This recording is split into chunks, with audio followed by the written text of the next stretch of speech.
Olá, criptomaníacos! Hoje, brindando com água, novamente não tenho minha cerveja aqui. Estou em Paris, na França. Amanhã começa o Ledger Open, o evento da Ledger, aquela carteira de criptomoedas que você guarda aí na sua gaveta, no seu cofre, para movimentar suas criptomoedas com segurança, sem que terceiros tenham acesso às suas criptomoedas. E é um momento importante da gente descobrir novidades com relação a carteiras seguras para vocês quando sai uma regulamentação do Brasil que está sendo conhecida aí dentro, do nosso segmento como o fim das criptomoedas no Brasil. Será que é algo realmente tão sério assim? Descobriremos no vídeo de hoje, onde falaremos também sobre a iniciativa, o início de um super app para controle de tudo o que você faz. O próprio Elon Musk falou sobre um super app no Twitter, transformar o Twitter nesse aplicativo X que faria tudo dentro de um mesmo app, que é a mesma ideia dos governos ao redor do mundo. Começa a batalha em busca de um super aplicativo. Será que isso é positivo para você? Bom, estou aqui num frio danado, 1 grau em Paris nesse momento, e temos aqui uma decoração bem estranha, parece a casa da vovó, mas isso não importa, vamos para o que importa aqui, que é o vídeo. E desculpem aí pela falta de vídeo nos últimos dias, é difícil viajar com criança, então para gravar não está nada fácil, mas vou tentar gravar coisas no evento lá da Ledger para trazer para vocês aqui. Antes de a gente entrar no assunto, eu vou trazer uma notícia que explica um pouco da situação atual, Por que a gente tem um problema com o dinheiro atual e a gente migra para o Bitcoin? Eu estou falando aqui sobre a entrevista que o autor do livro O Padrão Bitcoin, que é o Saifedean, ele deu lá para os bitcoinheiros, um canal importante aqui do Brasil. Parabéns aos bitcoinheiros pela grande entrevista.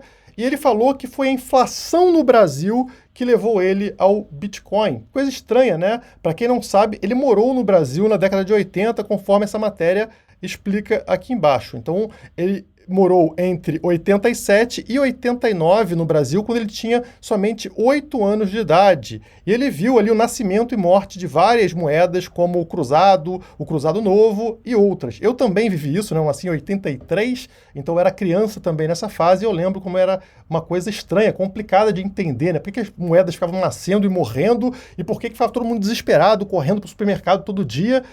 Não fazia muito sentido na minha cabeça de criança, e para ele também não fazia. Olha o que ele disse. Me lembro muito bem da inflação que havia naquela época. E me lembro de, ao assistir televisão, ver as pessoas correndo para o supermercado no momento de sua abertura e brigando por produtos. Eu me lembro de perguntar aos meus pais por que eles faziam aquilo. Eles tentavam me explicar sobre inflação, mas ainda não fazia sentido para mim. Então é basicamente o que todo mundo que viveu nessa época passou quando criança, E no caso aqui, isso mostrou para ele a importância de buscar uma moeda que não tenha esses problemas, e ele acabou ali se apaixonando pelo Bitcoin, assim como eu, e entendendo realmente para que serve uma moeda. A moeda deveria proteger o nosso poder de compra, proteger a nossa propriedade, o que, no caso, as moedas estatais não fazem. Então, por que eu iniciei com isso? Para mostrar para vocês que, se tem alguém que não sabe cuidar do nosso dinheiro, esse alguém é o governo. Então a gente deveria evitar ao máximo que regras sobre dinheiro fossem criadas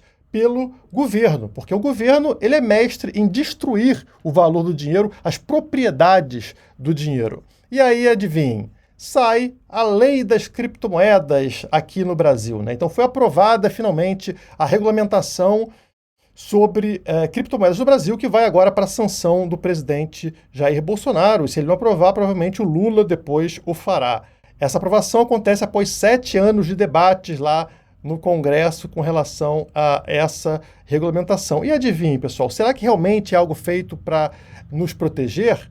A única coisa que poderia ser positiva nessa regulamentação, se é que a gente pode dizer isso, seria a tal segregação patrimonial, que diz que é um dispositivo que garante ao investidor que os seus ativos, mesmo custodiados por uma exchange, por uma corretora, são de fato seu e não da corretora. Assim, caso essa corretora entre em falência, esses ativos são devolvidos para você e não usados para pagar credores. Então isso poderia ser positivo. E adivinhe qual foi a parte que foi retirada?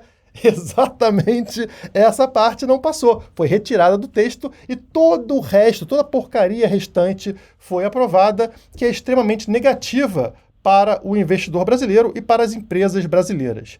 Se isso não é o fim das criptomoedas imediatamente, no Brasil é um início desse processo de destruição que vai começar pelas empresas. E por que eu falo isso? Essa outra matéria da Veja explica. Entenda os efeitos do marco das criptomoedas no setor.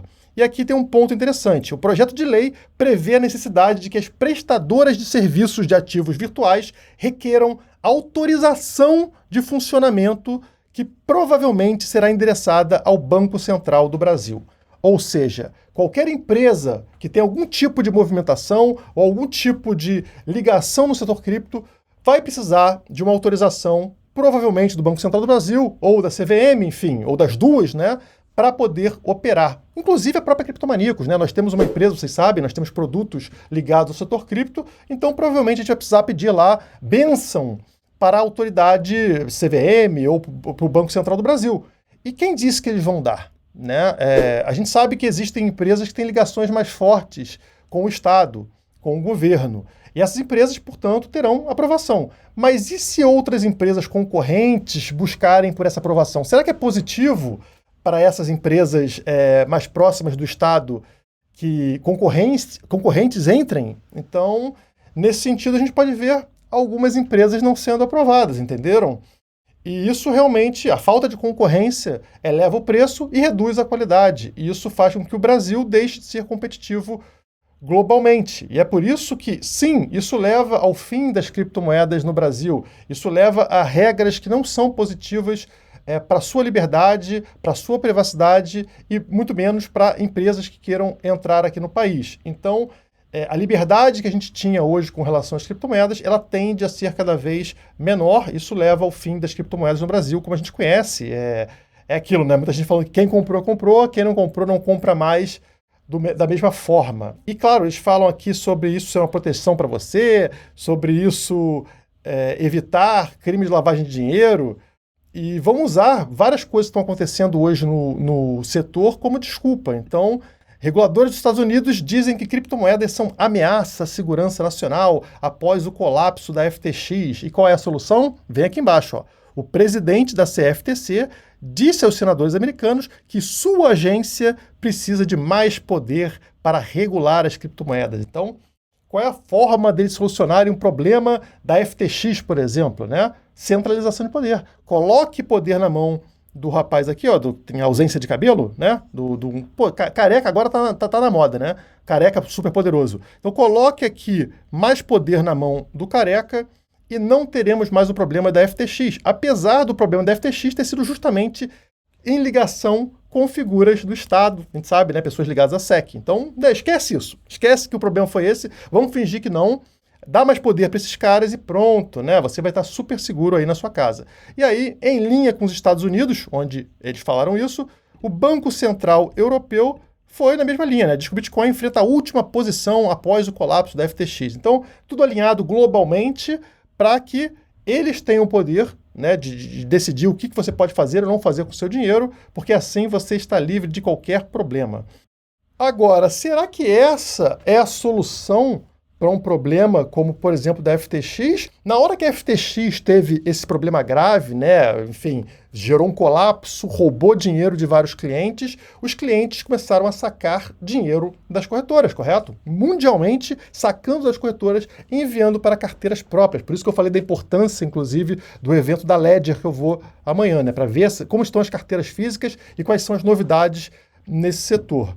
Portanto, as corretoras que não estão envolvidas com a FTX ou com as empresas irmãs da FTX, elas precisam agora ter mais e mais transparência, provar essa transparência para você, para que você volte a confiar nelas e fazer operações ali dentro. Você não vai colocar mais o seu dinheiro, as suas criptomoedas, dentro de uma corretora que você não sabe se realmente está com o seu Bitcoin lá dentro ou se está usando o seu Bitcoin para outra coisa. É necessário que o mercado se ajuste imediatamente para fazer com que você volte a ter confiança nessas empresas. Então, o mercado se autorregula. Ele mesmo resolve um problema que aconteceu de forma imediata. Não é necessário nenhuma regulamentação, um papelzinho escrito ou poderes a mais para um careca lá de uma organização estatal. Não, o que precisa é que empresas, né, que sobreviveram e que não estão ligadas ao problema que aconteceu, prove para você de que elas realmente estão com seus ativos ali dentro. Vou dar um exemplo aqui da corretora que patrocina o canal, né? Então a gente tem aqui, por exemplo, uma matéria da Bitfinex, que é a patrocinadora do canal, é uma das exchanges mais antigas do mundo, né? Existe desde 2012, já passou por várias crises do mercado cripto, e eles falam aqui que, diante dos eventos do mercado, está comprometida com maior transparência e demonstrando prova de reservas. Então eles falaram aqui que não tem exposição a FTX, nem ao seu token FTT, e aqui, ó, botam um endereço para você verificar por conta própria que a empresa Ifinex, que é a empresa mãe da Bitfinex, possui 204.338 BTCs, está entre as principais detentoras de Bitcoin do mundo. Você não precisa confiar, você entra lá e você verifica on-chain, na blockchain, a quantidade de Bitcoins que a sua corretora, a corretora que você escolheu, possui. Portanto, você tira a confiança em terceiros, que foi o problema com a FTX. Notem como o mercado começa a trabalhar justamente para que você consiga ter acesso aos dados que você precisa para confiar ou não numa empresa. Essa é a forma correta de solucionar um problema. E o mercado soluciona isso, e não um careca lá ou qualquer governo que você queira lá regulamentando o setor. A solução com cripto é sempre a descentralização, é sempre retirar intermediários e não aumentar poder nos intermediários. Então tá aqui um exemplo, né, com a Bitfinex, mas aí, adivinhem, vocês acham que realmente eles vão seguir nessa linha ou cada vez o governo vai tentar ter mais dinheiro, mais informações sobre você para controlar tudo o que você faz? Então, colocar você dentro de uma gaiola, colocar todas as moedas dentro de uma gaiola com pessoas observando de binóculos ali, câmeras e tudo mais, para saber tudo o que você faz e dessa forma poder, claro, controlar o que você pode ou não pode fazer e, claro, cobrar mais impostos. Então, estamos falando sobre cripto aqui, sobre o aumento desse controle no Brasil e também no exterior, mas mesmo na moeda estatal ainda existem formas de você ter um pouco mais de privacidade, um pouco mais de anonimato e, portanto, né, ter ali uma moeda de melhor qualidade. Estou falando sobre isto aqui, ó. Isso aqui é o quê? Isso aqui é euro, né? Mas é o papel moeda. O papel moeda, se eu for ali na esquina comprar um pão, comprar um leite, uma cerveja, o vendedor não sabe quem eu sou, eu não sei quem é o vendedor não sabe como eu consegui esse dinheiro, eu vou lá, simplesmente entrego a notinha para o vendedor e pego lá o meu pacote de pão. E é isso, para isso que serve o dinheiro. O dinheiro você não tem que saber quem é quem. Exatamente por isso que existe o dinheiro, né? Para você não precisar confiar na outra parte. O vendedor não precisa confiar em mim. Ele sabe que este dinheiro é confiável e isso basta. Essa é uma das propriedades do dinheiro, né? Você não precisa conhecer a outra parte que está por trás do dinheiro. Então, coisas como, por exemplo, Know Your Customer, que vocês fazem aí para se cadastrar dentro de corretoras, são completamente absurdas, porque você está falando o seguinte, você precisa saber quem está por trás do dinheiro, então o dinheiro não faz mais sentido. Mas é assim que está acontecendo. Então, isso aqui permite que você faça compras sem Know Your Customer, sem KYC, sem isso que vocês fazem dentro das corretoras. Você vai ali, faz a compra e acabou. Então, você consegue ter menos controle estatal sobre você com isso. Adivinha o que eles começam a fazer? Está aqui. Comissão aprova projeto que busca reduzir circulação de dinheiro em espécie no Brasil. Algo que está acontecendo também globalmente, tá? Em alguns países da Europa, inclusive, é difícil você fazer compra com dinheiro, tá? Com notinha. Você tem que fazer usando iPhone, usando cartão de crédito. Eu, inclusive, já encontrei alguns locais que pediram para eu utilizar cartão de crédito ou pagar lá com a Apple, né? Pagar com celular porque não tinham troco, não tem papel. Essa é uma tendência e foi aprovado agora no Brasil também, olha aqui a data, ó, 1º de dezembro, agora, né? Foi aprovado esse projeto que busca reduzir circulação de dinheiro em espécie no Brasil. A ideia é acabar completamente. A desculpa aqui é que use o Pix, né? Use o Pix, use o real digital. Você não precisa mais de papel moeda. Por quê? Porque aí com o Pix, com o real digital, eles vão ter controle sobre toda a cadeia, sobre tudo o que você faz, desde quando você recebeu o dinheiro até onde você gasta o seu dinheiro. E a ideia que eles estão levando aqui é a ideia de ter um super app, um super aplicativo para controle de tudo o que você faz, parecido com o que já existe lá na China, né? Na China existe aplicativo que verifica se você está doente, você pode conversar com as pessoas, você usa para fazer pagamentos, está tudo dentro de um mesmo aplicativo e às vezes você está com uma bandeirinha, uma sinalização vermelha indicando que você não pode sair de casa, ou que você não pode entrar em estabelecimentos, ou que você não pode comprar certas coisas. A mesma coisa começa a ser pensada para os outros países. E aí tem uma matéria muito interessante aqui na Block Trends que fala a batalha pelo app Vital. Então, um super app que acompanha indivíduos ao longo da sua vida. E essa ideia, ela segue crescendo. Então, a matéria, ela fala aqui, ela dá exemplos tanto com relação ao Twitter, né? O Elon Musk falou sobre esse aplicativo X, em transformar um Twitter num super app, num super aplicativo que controla tudo que você faz na sua vida. Você não precisa utilizar outros aplicativos, faz tudo ali por dentro, inclusive transações financeiras. E, claro, cada vez colocando mais dinheiro dentro desse aplicativo. E a mesma coisa acontece com relação aos governos, como você viu ali, o governo brasileiro acabando com o papelzinho colorido, para que você utilize tudo dentro de um aplicativo para pagamentos. O governo já tem, inclusive, esse aplicativo, né? A matéria fala sobre isso, a gente vai chegar lá. Já existe ali no portal gov.br uma espécie de aplicativo para você conseguir acesso a prédios públicos, a serviços públicos, tudo centralizado no mesmo aplicativo. Basta você integrar com o Real Digital e pronto, você tem um super app também. Aí a matéria fala, imagina que maravilha, né? Você fazer compra de supermercado, deslocamento, multas, auxílios financeiros do governo, acesso a prédios públicos e privados, mídias sociais, notícias, tudo no mesmo aplicativo e usando como unidade de conta uma moeda digital emitida diretamente pelo Banco Central. Esses objetivos parecem ser benéficos a todos. Afinal, você vai diminuir sua emissão de carbono, você vai ter justiça social, vai se preparar para a próxima pandemia, sem medo, né? Porque se o cara lá tiver com a bandeirinha vermelha, que ele pode estar doente, ou bandeirinha amarela porque ele teve contato com alguém que ficou doente, aquela pessoa vai ser restrita dentro de um local, ela não vai poder sair na rua, e aí você está mais seguro, né? Não ficando doente. Enfim, parece ser coisas muito positivas.